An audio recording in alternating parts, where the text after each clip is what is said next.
Hello दोस्तों, कैसे हो आप लोग। मैं आपके लिए लेके आया हूँ 8 स्टैंडर्ड का इंग्लिश मीडियम का इंग्लिश का पोयम एक। ठीक है, वो पोयम का नाम है अ टाइम टू बिलीव।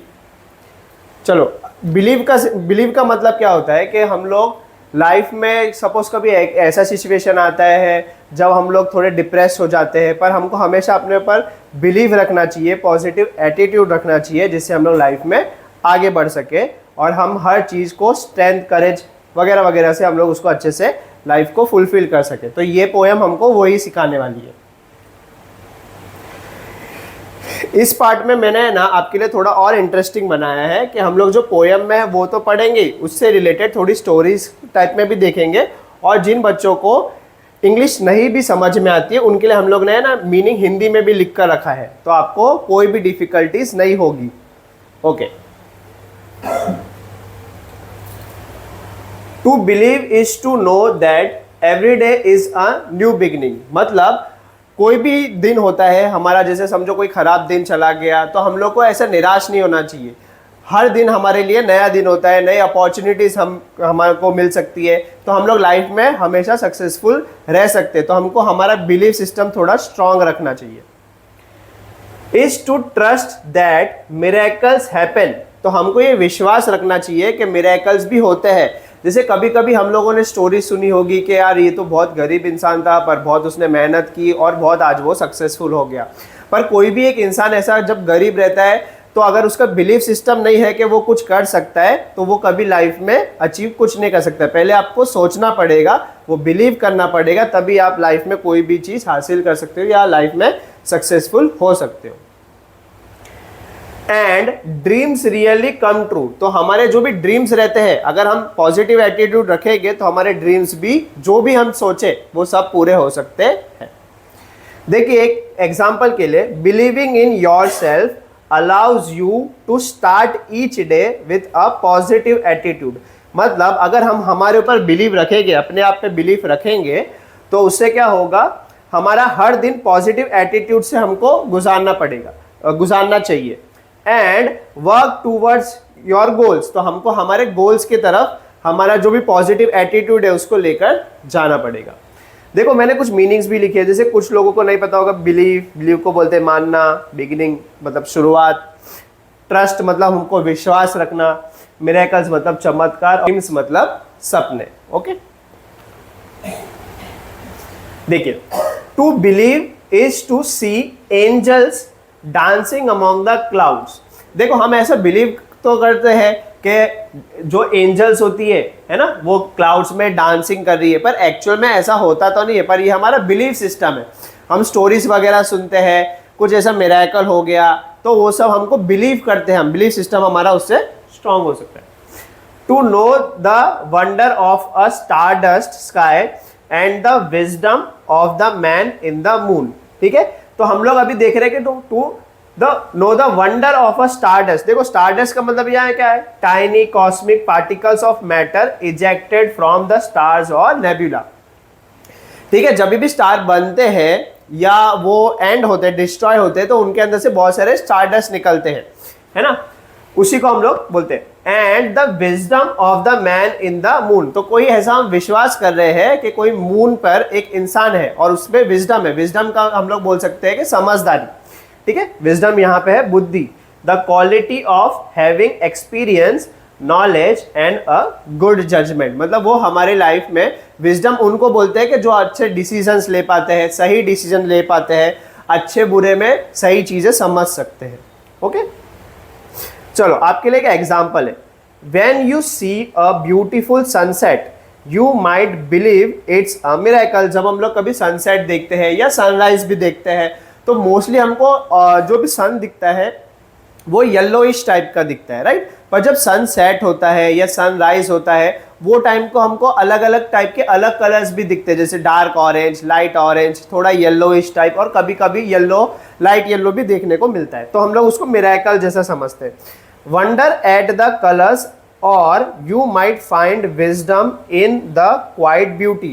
तो quiet beauty मतलब कोई चीज एकदम सुंदर दिख रही है, हम लोग उसमें भी विजडम ढूंढ सकते हैं या बता सकते हैं। To believe is to know the value of a nurturing heart. ठीक है, क्या बोल रहे हैं कि हमको नर्चरिंग का मतलब पहले तो क्या होता है, नर्चरिंग मतलब जब हम लोग किसी भी चीज को पाल पोस कर बड़ा करते हैं उसको हम लोग बोलते हैं नर्चरिंग। वो हो सकते हैं हमारे बच्चे, वो हो सकते हैं हमारे साथ जो पेट वगैरह रहते हैं, वो हो सकते हैं जो हमारे साथ प्लांट हम जिनको उगाते हैं, उनपे पानी डालते हैं, खाद डालते हैं, है ना, उनको हम उसको बोलते हैं हम लोग nurturing. To believe is to know the value of nurturing heart, मतलब हम लोग किसी को भी अच्छे से पालते हैं पोसते हैं तो उनको हम लोग अच्छे से लाइफ अच्छी देने चाहते हैं, है ना, उनके अंदर हमेशा पॉजिटिव एटीट्यूड डालना चाहते हैं। The innocence of a child's eye, देखो यहाँ पे हम लोग को दिख रहा होगा ये आईज है, कितना बच्चा इनोसेंट है ना, इनोसेंट का मतलब मासूम। And the beauty of an ageing hand, ageing hand देखो यहाँ पर आपको दिख रहा होगा कि जो हमारे ग्रैंड पेरेंट्स होते हैं, है ना, उनकी जो चमड़ी होती है या फिर स्किन होती है वो थोड़ी झुर्रियां जैसी हो जाती है, उन्हीं को बोलते हैं ageing hand.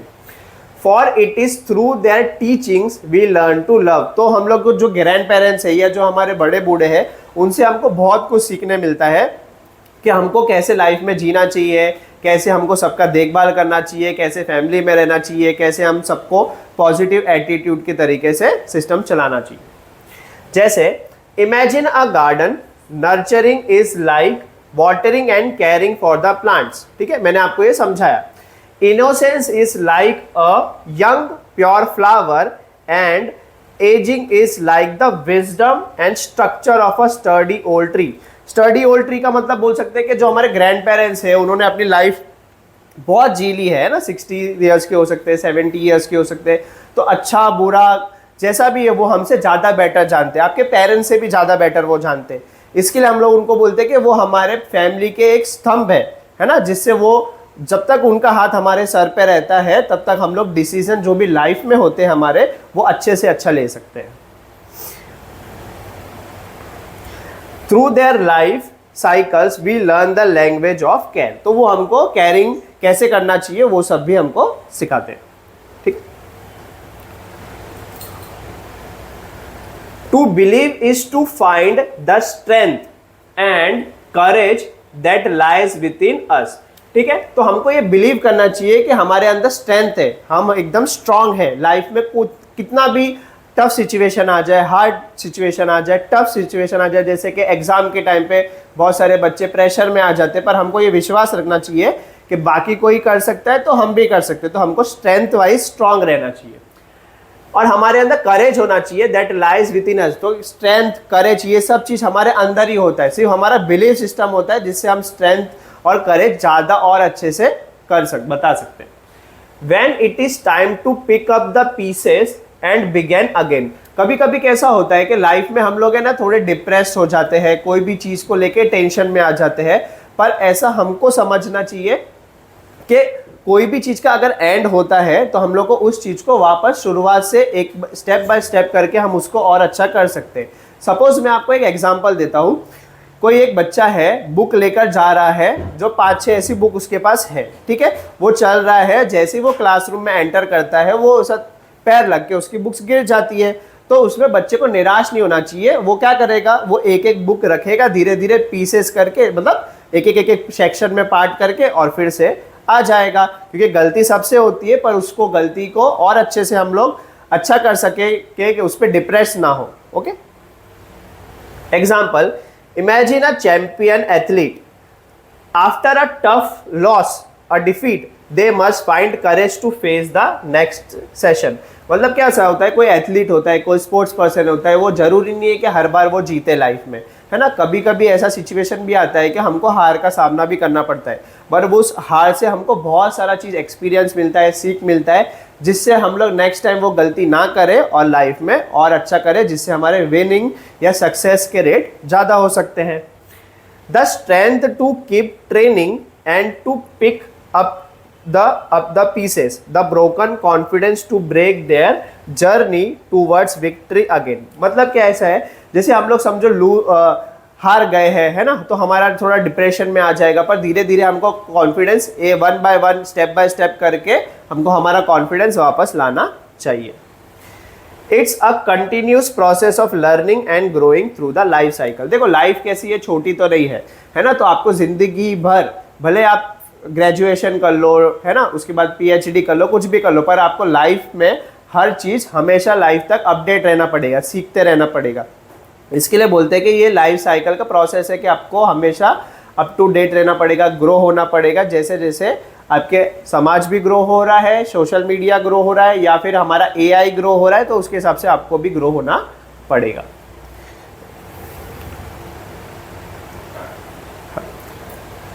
To believe is to know we are never alone. ठीक है, हमको हमेशा ये याद रखना चाहिए कि हम अकेले नहीं है ना, हमारे साथ हमारे फ्रेंड्स हैं, रिलेटिव्स हैं, और भी बहुत सारे लोग हैं जो हमारे जैसे लाइफ में कुछ ना कुछ पाने के लिए कोशिश करते रहते हैं। That life is a gift and this is our time to cherish it. और हमको ये समझना पड़ेगा कि लाइफ हमको है ना एज अ गिफ्ट मिली हुई है। दूसरा, तो हमको उसको हमेशा चेरिश करना चाहिए। देखो चेरिश का मतलब क्या है, to hold dear, protect and care for something और समवन विद डीप अफेक्शन। मतलब हम लोग किसी चीज को बहुत एंजॉय कर रहे हैं, उसको बहुत प्यार कर रहे हैं, उसको हम लोग चेरिश बोल सकते हैं। जैसे imagine finding a perfect shell on a beach. जैसे हमको कोई बीच पे गए और वहां पे एक सही हमको शेल मिल गया, एकदम परफेक्ट जैसा शेल दिखता है, तो हम लोग उसको क्या करेंगे, it's a small beautiful gift from the ocean. किसने हमको वो गिफ्ट दिया है, ओशन ने दिया है। You hold it with care, हमको उसको एकदम अच्छे से रखेंगे। जैसे आप भी देखो, आप फोन वगैरह भी लेते होगे तो हम लोग उसको स्टार्टिंग में कितने अच्छे से केयर करते हैं, उसका कवर लगाएंगे, स्क्रीन गार्ड लगाएंगे, उसको स्क्रैच ना आ जाए, बहुत सारे टाइम तक हमको उनको संभालते रहते हैं। With care show it to a friend को हम लोग दिखाते हैं, and decide it to keep its safe on your desk. तो हम लोग उसको फ्रेंड को भी दिखाएंगे, अपने डेस्क में अच्छे से संभाल के रखेंगे, बहुत केयर करेंगे उसका। This act is an example of cherishing a precious and simple movement. तो इसी को हम लोग बोलते हैं कि वो तो एक देखो सिंपल सा मूवमेंट था कि हमको ओशन में से कोई शेल मिल गया, पर हम लोग उसको कितना, वो मूवमेंट को कितना खुशी खुशी बना रहे हैं, हम लोग उसी को बोल सकते हैं cherish. To believe is to know that wonderful surprises are just waiting to happen। तो हमको ये बिलीव रखना पड़ेगा कि हमारे लाइफ में जो भी आगे आने वाला है वो हमारे लिए बहुत सारे सरप्राइजेस लाएगा, बहुत सारे ऐसे चीजें लाएगा जो हमने बिलीव भी नहीं किया होगा। इसके लिए बोलते हैं ना कि जो हम सोचते हैं वो हो जाए तो अच्छा, पर जब हम जो सोच रहे हैं वो ना हो और भी अच्छा, क्योंकि भगवान आपके लिए उससे भी अच्छा लाने वाला है। सोचो, सपोज आप सोच रहे हो कि यार मुझे 10 करोड़ मिल जाए, पर भगवान आपको 1000 करोड़ देने वाला हो। तो आप सोच रहे हो मुझे एक सैमसंग का फ़ोन मिल जाए, पर भगवान आपको शायद आईफोन देना चाहता हो। तो इसके लिए ये हमेशा पॉजिटिव एटीट्यूड रखना चाहिए कि जो नहीं मिला वो मेरे नसीब में नहीं था, या हम उसके केपेबल नहीं है, उससे ज़्यादा केपेबल है। आपको एक स्टोरी बताता हूँ। एपीजे अब्दुल कलाम जी है ना, पहले स्टार्टिंग में उनको पायलट बनना था, बट वो कुछ सर्कमस्टेंसेस की वजह से वो नहीं बन पाए, बट बाद में वो प्रेसिडेंट बने, जिसमें सब आर्मी वाले, सब डिफेंस उनके अंडर में आता है। तो इसके लिए हमको ये सोचना चाहिए कि जब हमारे लिए कोई चीज़ छोटी नहीं है, तो हो सकता है कि ऊपर वाले ने हमारे लिए उससे बहुत बड़ी चीज़ हमारे लिए रखी हो। And all our hopes and dreams are within reach if only we believe. तो हमारे लिए सब कुछ मुमकिन है, पर सबसे पहले हमको उसके लिए क्या करना पड़ेगा, हमारा बिलीव सिस्टम स्ट्रांग रखना पड़ेगा और उसके तरफ मेहनत भी करनी पड़ेगी। ऐसा नहीं है कि मैं यहाँ पे सोच रहा हूँ कि कल मैं ये बन जाऊँ, कल मैं अंबानी बन जाऊँ, कल मैं अडानी बन जाऊँ, पर उसके लिए मेहनत ना करो। तो बिलीव सिस्टम के साथ आपको उसके लिए काम भी करना पड़ेगा। For example, if imagine finding the perfect answer to a hard question you worked on all week. ठीक है, तो आपने कोई ऐसा हार्ड क्वेश्चन था जिस पर आपने पूरा हफ्ता उसके ऊपर काम किया, और getting that special gift you were wishing for, कि कुछ आप स्पेशल गिफ्ट बर्थडे पे या किसी भी फंक्शन पे आप सोच रहे हो कि हमको मिल जाना चाहिए।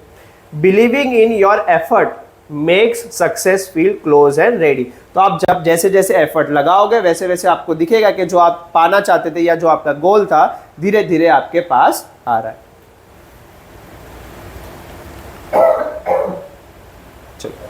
Thank you all. इसके लिए देखो हमने लिखा है बिलीव इन योरसेल्फ, तो आपका बिलीव सिस्टम बहुत स्ट्रांग होना चाहिए। ठीक है, थैंक यू। अगर आपको कंटेंट अच्छा लगा हो तो please like, share and subscribe.